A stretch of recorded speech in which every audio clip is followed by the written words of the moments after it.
Okay, welcome back.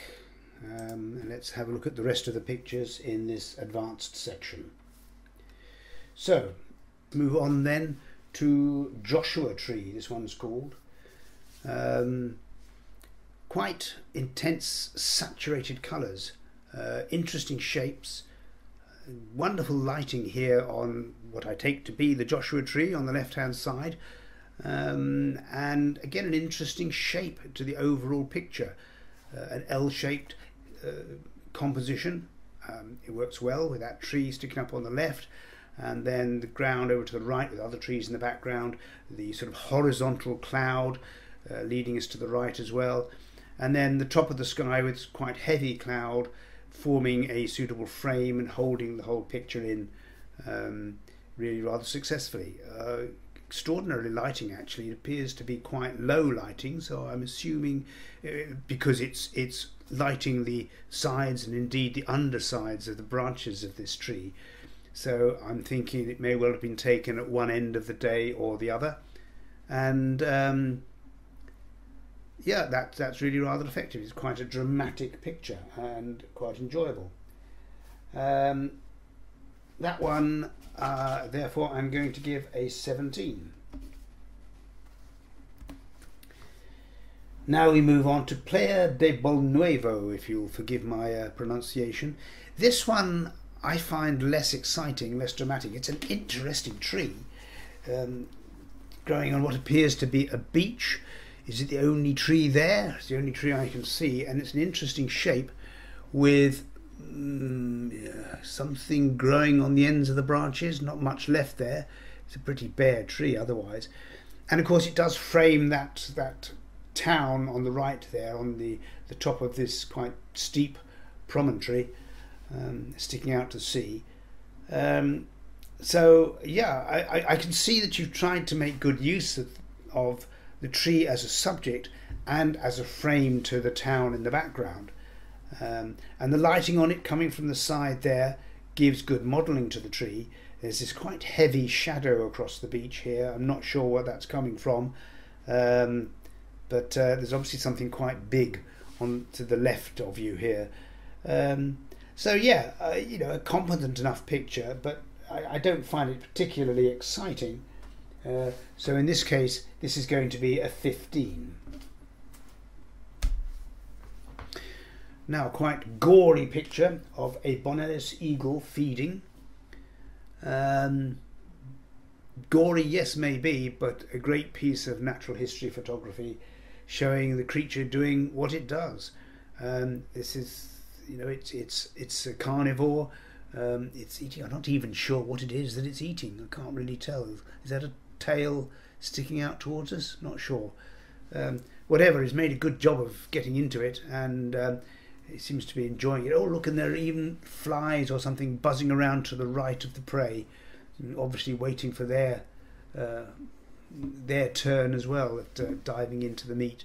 I mean, beautiful detail, fantastically well captured, lovely diffuse background, natural setting, and the bird is beautifully lit, beautifully captured, superb detail there, feather detail even in the whitest feathers. Yeah, very, very well captured indeed. And amongst some rather splendid photographs in this this whole class, I'm afraid. So, 18 for that one.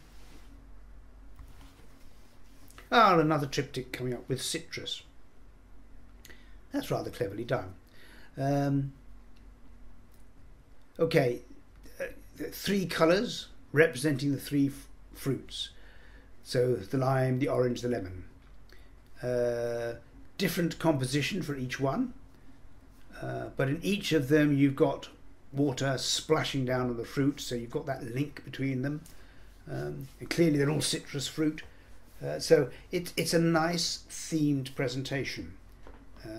The idea that they are all from the same family of fruit, that they're all set up on a similar background, if you like, same table, same background, I imagine. You know, you've got this link between them in terms of the staging, the water splashing down on them, but the colouring of the background is tuned to match the fruit. Yeah, a really rather clever idea, well presented.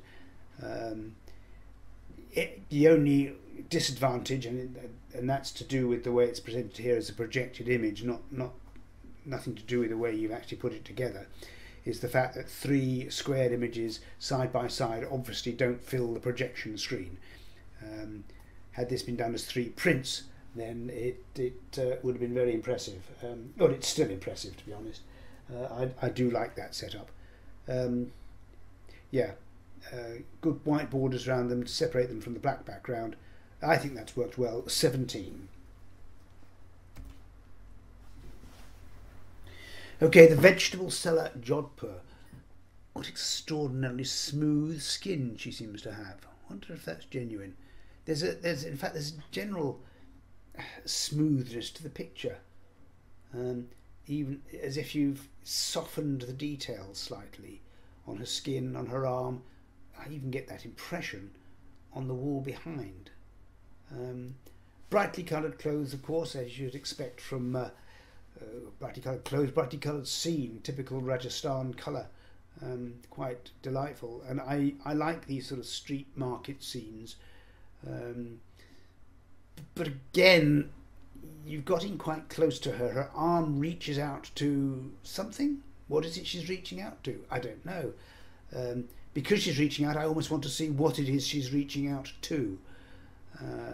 She's not engaging with you. She's engaging with, I suspect, a customer. But we can't see who that customer is. So we're quite close in. We've got details of what she's selling, the cauliflower, the beans, or whatever they are. And all the kind of typical detritus in the background, metal tins, bags, goodness knows what else. It's a fairly typical scene of this part of the world. But her pose kind of fills the frame in a way which isn't wonderfully effective. It just makes me ask, what is she interacting with? And I kind of would like to see that. Now, it'd be different if she was looking at you at the camera and had her arm stretched out towards the camera. Then we'd have direct engagement with her, and that would be fun. 16 for that.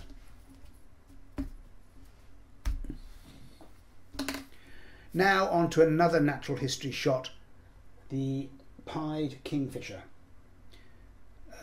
which has very successfully caught dinner by the looks of it. What a fairly large fish for that bird to eat. And I wonder, do they swallow it whole? Do they manage to break it up in some way? My goodness me, that's a fairly hefty meal for such a sized bird. I mean, the fish is almost as big as the bird, but beautifully captured. You know, the bird is in a wonderful pose, this sort of profile view, absolutely clear what it has in its beak. Yeah, okay, yeah, you've lost the feet behind this branch or whatever, but you know that's the way it is. I think that's rather an impressive capture. A fairly natural rocky background. I'm happy with that. All the detail in the feathers. Yeah, great shot. Great shot. Oh wow. I think that's going to be another 20. Okay, let's move on to the next triptych, a monochrome triptych this time called American Grill, and it's all, excuse me, all showing the grills of wonderful old American cars. What a fabulous car show this one is, and I like again the way you've approached this and presented it. You've gone in close to each car with quite a decent wide angle lens, so the bonnet kind of fills the space and looks large compared with the rest of the car. They're pretty large anyway, and you know, absolutely head on. And you've managed to minimise the impact of all the other cars in this show as well. They're kind of in the background, they're out of focus, they're not too distracting at all. The main subjects are so pronounced and so bold, looking directly at the camera, and I think this works rather well. It's placing them one on top of each other like this in the vertical format, I think is good fun. Converting it to black and white, so you're not distracted by any garish colouring they may have chosen for these cars. You're really emphasising the patterns, the shapes, the form of these cars, and I think that's working well, and it's good fun. Yeah, I rather like that. 17. Okay. So now we're on to Mudbath. It's slightly interesting, this one. Yes, he's obviously blowing up mud over his back from his trunk, I assume, but it's not actually a particularly muddy place he's standing. He's on the edge of this watercourse, and I'm assuming it's muddy water it's blowing up over its back. But I'm not sure that Mudbath fully describes the situation, but it's certainly a fun picture. The animal doing what it does, presumably to cool itself down, and you've got the mud flying about in the air. It's just not instantly obvious that the animal itself has blown it up from its trunk, but I'm assuming that's what's happened. He actually looks rather static. I could see that the trunk is curled up, but if it were curled up in front of him and over his head, that might be more dramatic, particularly if you could see all the mud and the water coming out, being blown out. But yeah, strangely static, but a great portrait otherwise of the animal. But look at all the detail in its hide there, all the wrinkles and texture of the hide there. Well lit, the lighting is quite complimentary, and a very natural and rather attractive background is well positioned in the frame. I like the variety of the scene, with grass and water, trees in the background, and even a couple of fluffy white clouds in the sky. So yeah, I mean it's quite an effective picture, but as I say, rather static for what's happening there. 16. Now in for another of these shots of the canoeist or kayaker, whatever it is. Real action. And here again you can see the face. This one's called Splash. And again you can see the face of the competitor. Obviously eyes shut against all the spray of water coming up into the face. And it's a very dramatic picture, and you can see the pole hanging down there, which they've got to manoeuvre around. Waves of water coming down. So yeah, quite a dramatic shot. I think it's reasonably effective. And once again, I should have said this with both this and the previous shot. Well done for not including the walls, the artificial walls at the edge of the watercourse, which I think always spoils these pictures. This looks just the water, just the competitor putting in all the effort and managing to get down the course. 15.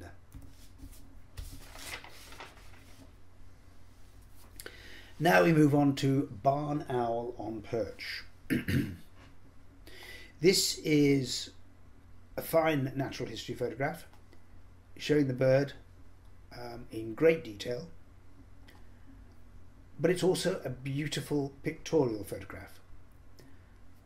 Lovely subtle colours, this sort of mustard yellow almost, well perhaps not mustard yellow, but dark yellow background, those soft grasses down the bottom of the frame, leading us into the picture. So gentle yellowish colours throughout, and then this magnificent owl sitting on the perch in the middle of it, really standing out boldly against that background.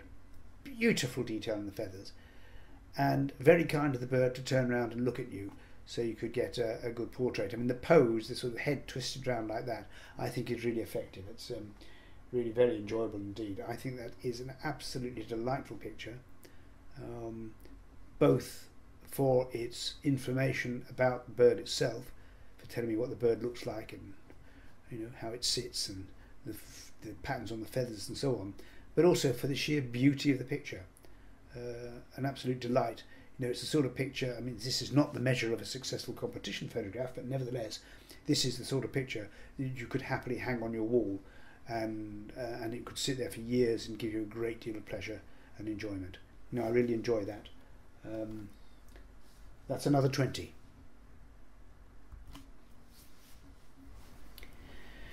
And yeah, another natural history photograph now, a common tern feeding chick. Natural history photography really is so popular and so very good at club level these days. It really amazes me how well people manage to do, because it's not an area that I've been successful at myself.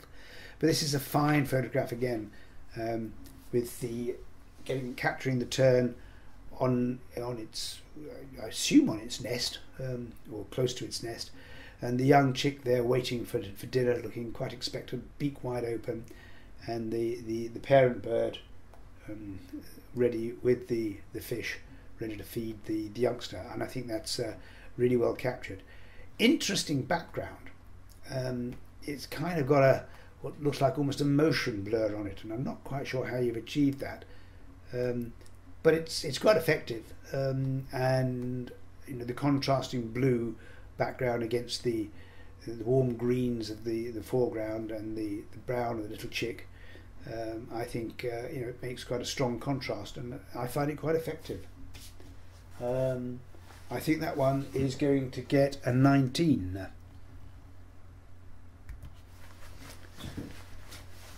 Now we come on to Rasta Singer. So you got this performer, lovely well battered microphone, isn't it? Look at the body of the microphone there, all the paint's come off it. Well used. I suspect he's been performing for many years.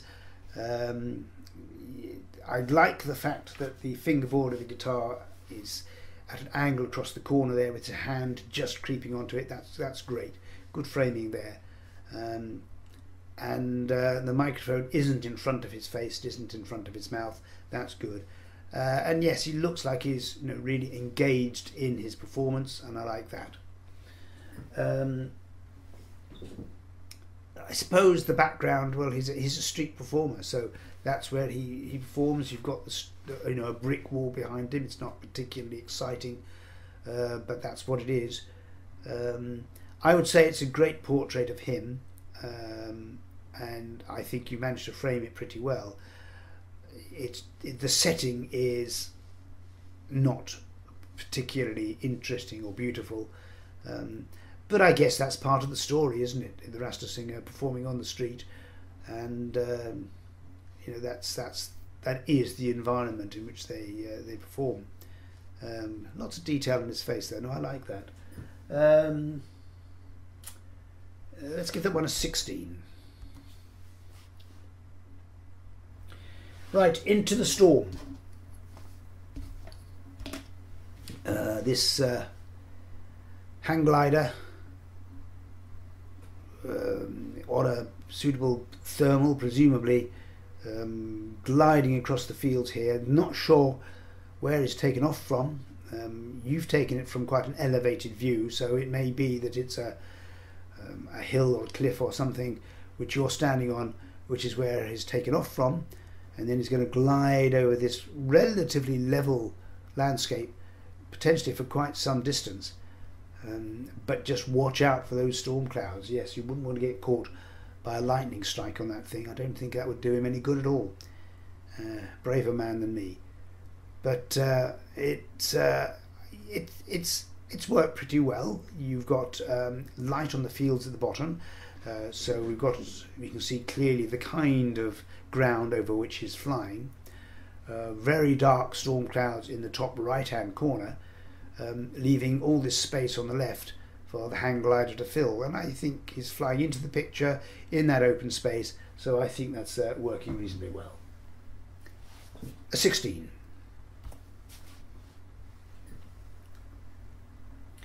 Now then, this one's called Daddy Ma, I think that is, the Indian grandmother from Udaipur. Another Indian lady shot on location with quite harsh lighting.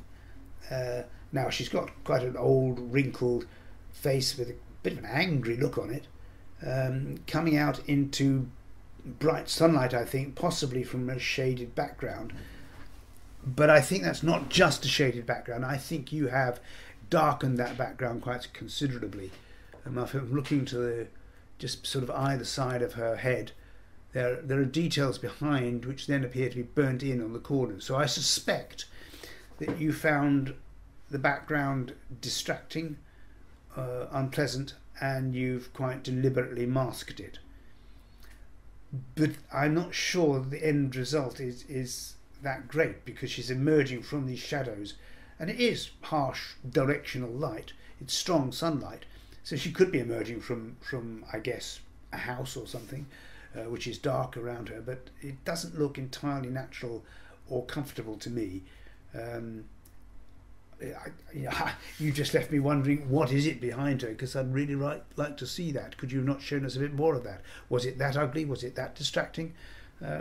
It's part of the environment again that this lady lives in, and I would like to have seen that.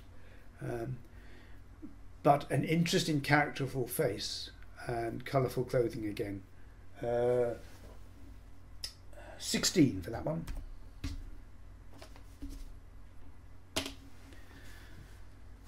Now we have Mist over the Mekong, and that is rather gentle, rather pleasant. Quite a sort of subtle picture really, with the early morning mist, I suspect, rising off the river, partially hiding the land in the background. You can see the trees poking up through the mist, you can see distant hills, and then lovely sort of pink sky, graded sky at the top, which complements the blues at the bottom of the picture. Although there's a little hint of matching colour on the bottom of the hull of that boat, isn't there, which is quite pleasant. Rather gentle, rather pleasant, lovely conditions, yeah, I've seen similar conditions myself in this part of the world, and it is very attractive, very photogenic, and I think you've made quite good use of it here. So that one is a 17. Now we have a picture of an Arab dhow. Interesting boat, of course, on gorgeous turquoise waters with what is that in the background? Is that a ship, or is it an island of some sort? I'm not quite sure. Can't quite clearly see it. But for an Arab dhow, I'm a bit disappointed by the guy on the back in kind of very Western clothes, which always seems a shame. And then the guy further forward who's sitting behind the sail, so you can't see his head, so he's kind of hidden from us. So somehow it's disappointing. Now, had the wind been had it been sailing in the other direction, the wind in the other direction, so you were looking on the windward side of the sail, then of course you'd have been able to see both the crew on this dhow, and that might have been more rewarding. You've got good light on it, of course, good strong sunlight. It looks a lovely day, but it's just somehow doesn't for me create the feeling of Arabia, or nor does it give a satisfactory view of the boat and its occupants. Lovely colours though. 15. Now on to Derwent Water at Dawn. The thing that strikes me about this is the richness and saturation and depth of the colouring and the tones. Is it natural? It could well be. I mean, the colours are the right sort of colours. It's just they seem particularly rich and saturated. Excuse me. But it's still very striking. The reflections in the water there, very smooth water, maybe a long exposure to smooth out the water and increase the effect of those reflections. Certainly very attractive. These sort of scattered rocks in the foreground, and it's a lovely scene, a very attractive scene. It's just so deep and dark in the middle there. I'm not entirely convinced that this is exactly how you saw it. If it was, then my apologies, but It's just a little bit too contrasty, I think, to be totally believable. Pleasant though the scene is. 16.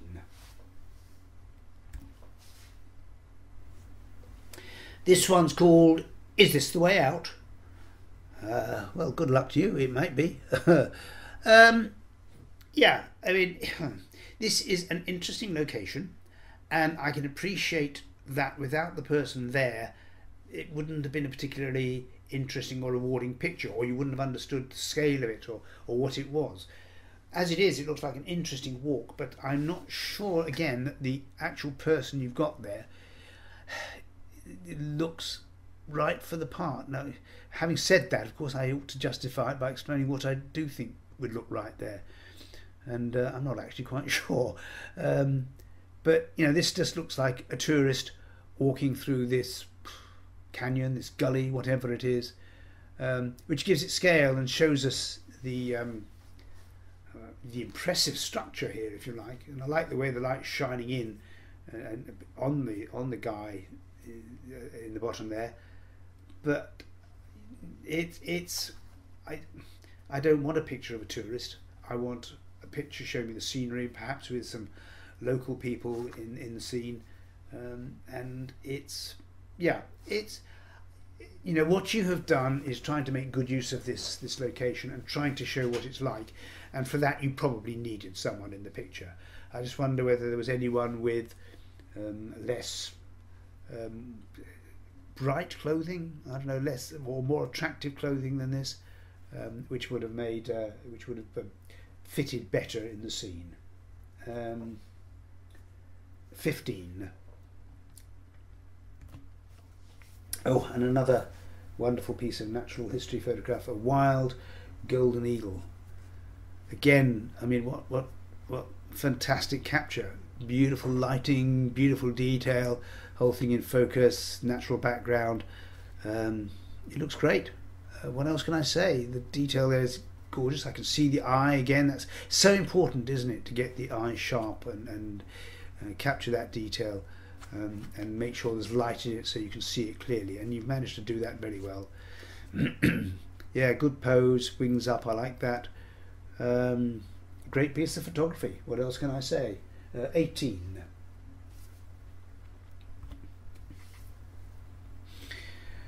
Right, a piece of street photography here called Oblivious.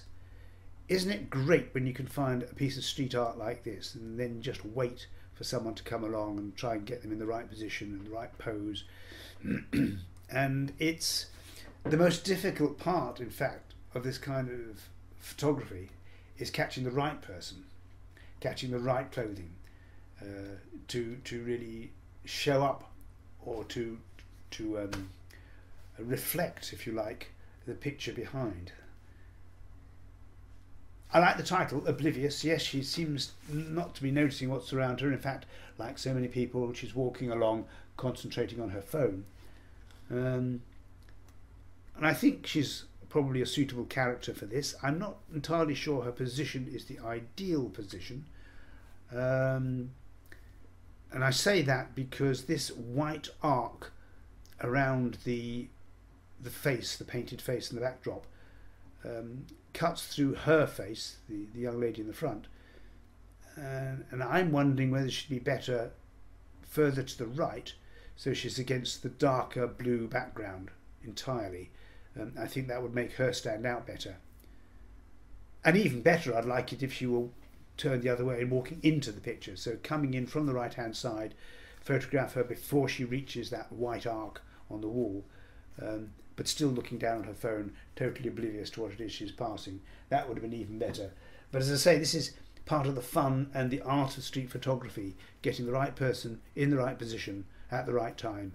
And it's not easy. It sounds like it ought to be, but a lot of it depends on luck, on who's passing by at the time. Nevertheless, I like the idea, and I think you've certainly got the right idea and you've captured it reasonably well, and I'm enjoying it enough to give it a 17. Now this is the last one of the class. It's called Swan, which is a very accurate title. And it's a very accurate picture, very detailed. You've got all the detail of the feathers there. You've managed to control the exposure very well, so that nothing's blown out. You've got, yeah, I can see the detail throughout the picture there. And you know, the wings are raised in that lovely arc shape that swans create. The eyes, even a little glint in the eye, I like that. Good control of exposure. Dark water all around. So, you know, technically great. Just a little disappointing pictorially. It's a swan on the lake. Yeah, and that's fine. But can we have a little bit more excitement to it? You know, let's be honest. We see lots of pictures of swans on lakes. Many of them are not as technically good as this. So, you know, congratulations on that. But is there anything special about it? I mean, I like the reflection. I like the ripples in the water.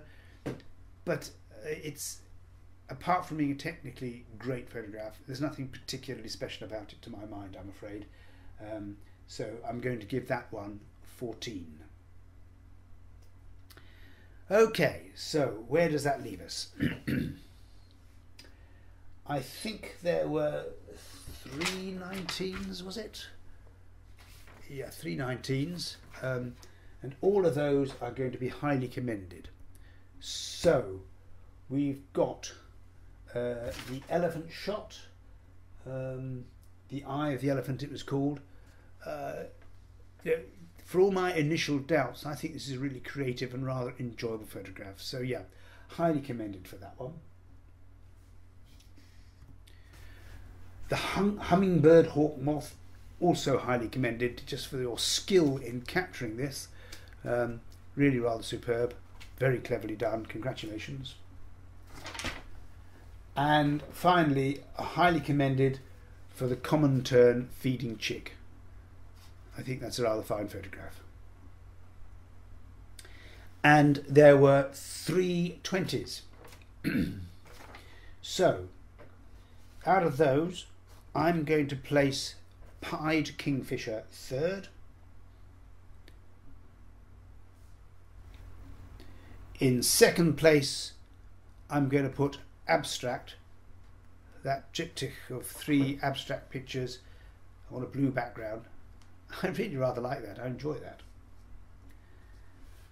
And so first place goes to that rather gorgeous barn owl on perch. I just find that such a delightful, pleasing picture. Well composed, well controlled, very just a delightful moody picture. So that's first place in the advanced class. Now then, what I've got to do now is to pick an overall winner from the 3 classes, your preliminary, intermediate and advanced. So let's just see what the pictures were. So we have the owl from the advanced class. From the intermediate class, we had this rather delightful monochrome picture called A Woman's Work, which, as I said when I was commenting on it, I just find really enjoyable, really creative piece of photography. And then from the beginners class, or the preliminary class I should say, this absolutely superb portrait, monochrome portrait called Beauty. I think that's absolutely magnificent. I think what this is showing is that the best photographers in the preliminary and intermediate classes are a fine match for the photographers in your advanced class. You know, if they are, well, I would say they're all likely to move up to the advanced class as quickly as they possibly can, because there is some superb work here. So out of those 3, which am I going to place overall? Well, I am going for the barn owl on perch. It's any one of them could have won. As it happens, I'm going to choose the one from the advanced class, but it was a very, very close thing. I think that's an absolutely splendid picture, and that gets the overall, becomes the overall winner for your annual PDI competition. So thank you so much for letting me judge this competition, for inviting me to judge it. I have really enjoyed it. and it's been a real pleasure to be able to come along and look at your pictures and comment on them. And I hope that this experiment with a pre-recorded analysis of your pictures has been satisfactory and that you found it okay. From my point of view, the only issue I've had is listening back to the recording afterwards and hearing my own voice, which I can't stand, but that's the way it is. I hope you found it satisfactory. Congratulations on a wonderful set of pictures. Thank you, and goodbye.